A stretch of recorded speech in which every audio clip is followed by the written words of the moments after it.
It's trench warfare from social media, essentially, isn't it? What's going on here? Whereas, warfare in real wars around the world in places like, say, Ukraine is increasingly becoming unmanned combat. We're seeing combat across the airwaves and across social media between the two most powerful people over in America. A week is a long time in politics, and that is certainly the case in the US. It was only last week that President Trump and Elon Musk appeared side by side for a love-in at the Oval Office, where Trump praised Musk for doing a fantastic job slashing government spending.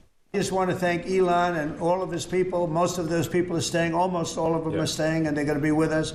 And you're going to see the results coming long into the future. Even a year and 2 years later, you're going to see a lot of the results, and those hundreds of billions of dollars are going to be adding up, and they're going to continue to add. It'll be interesting, really interesting to see what the final number is going to be. But again, Elon gave an incredible service. Nobody like him, and he had to go through the slings and the arrows, which is a shame because he's an incredible patriot.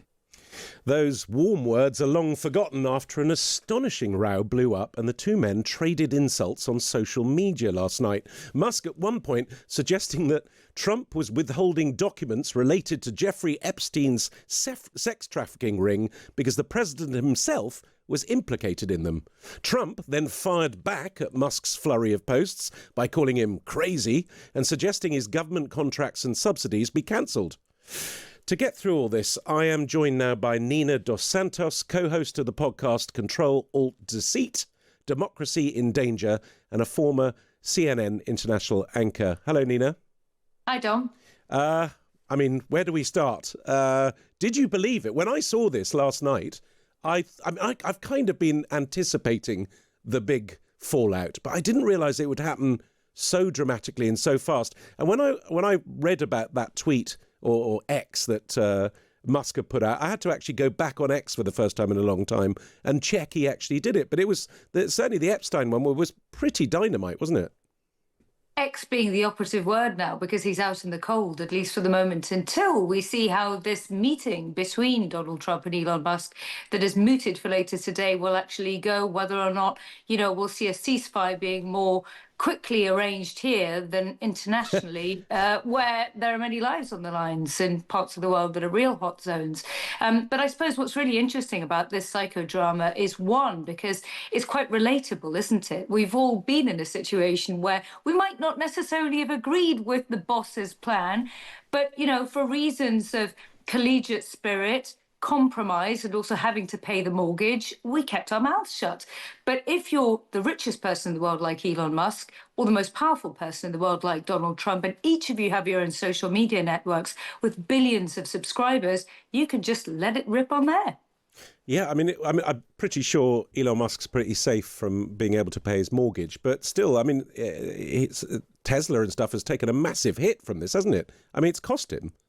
It has. It cost him $99 billion just in yesterday's spat alone. I was taking a look at the share price of Tesla over the last year, and actually over the whole year, it seems to have done quite well, up about 104%. Well, you'd expect it would be if the owner of that company had a direct line to the White House. And if this company is, because it's in the electric vehicle space, very, very closely linked to government subsidy policies and so on and so forth. Similar situation for Starlink, his satellite company, and also SpaceX as well, that works very closely with NASA. But now what we're seeing is a sort of unraveling of those relationships, or at least a threatening to unravel those relationships, again, borne out on these social media channels, not by the mainstream media that is encumbered by things like fact-checking. We just have Donald Trump threatening to cancel some of these contracts, threatening, essentially saying that Elon Musk wasn't behind his big, beautiful tax bill, not because it would have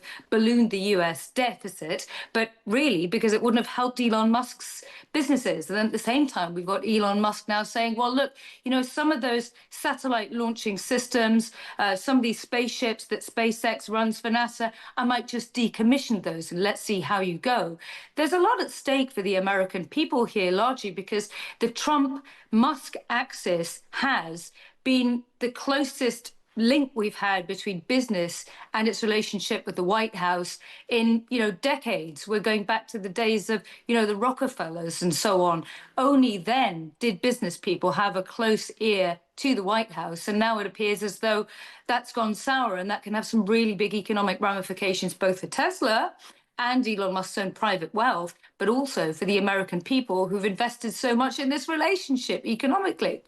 Yeah, it's interesting. When I look at my sort of social feeds, I think the only person coming close to sort of being slightly idolized, certainly in America, than, the sort of Trump heads are the Musk heads, if you like. I don't know if they're called that, Musk rats or whatever you want to call them. And where's this going to end up? Because Musk used his platform X to bolster support for Trump and, help him win the election. But they've now sort of retreated to each his respective social media platform. Could Musk use it to take Trump down? Is that possible? It's trench warfare from social media, essentially, isn't it? What's going on here? Whereas, warfare in real wars around the world in places like, say, Ukraine is increasingly becoming unmanned combat. We're seeing combat across the airwaves and across social media between the two most powerful people over in America. I suppose the question here is, what's very interesting about Donald Trump coming to the fore the first time he was elected back in 2016 is that he did that with the help of a big platform like Twitter. I remember my producer back in the days when I was at CNN observing essentially that Hillary Clinton could just as well have been beaten by a Twitter handle, despite all of those billions of dollars that were spent on her campaigning more traditionally. Now, what we're seeing is a whole different paradigm. For the last year or so, 6 months since Donald Trump was elected and then was inaugurated, we've had a lot of talk about sort of a transactional manner in the White House. Essentially, what I would argue is that Washington is now being run by people from New York, and that's the New York way of doing things.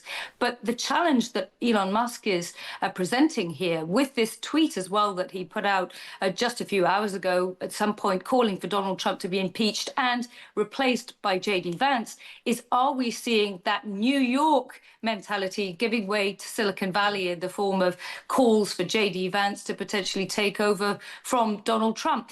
That won't be lost on Donald Trump because, of course, the midterms aren't actually that far away. He could well lose support amid all of this distraction, especially if the economy starts to go into reverse gear.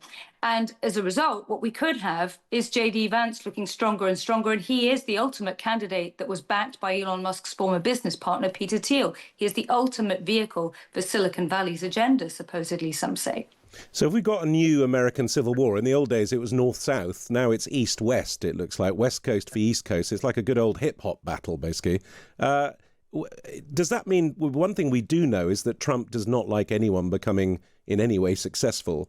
So is Vance in trouble? Is he going to stay as vice president? We haven't seen a huge amount of J.D. Vance recently, actually. He's been quite quiet, despite all of those scenes that we saw in the Oval Office when famously he lectured J.D. Vance. President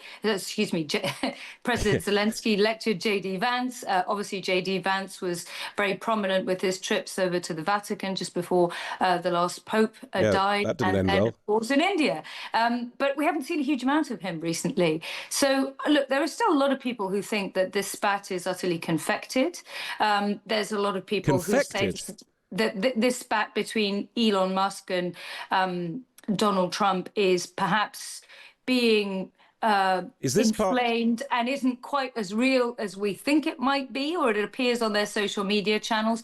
And as I said before, because it is playing out on their own social media channels, it's just essentially one side versus the other, and who knows what's going on in between. The question I have to those people who perhaps think that this is the ultimate conspiracy theory is, what exactly is it distracting from? Well, yeah, I mean, I've not heard that theory. I mean, what on earth is in it for them? I mean, it's killing Tesla for a start, so it's not something that presumably Musk could be so happy with.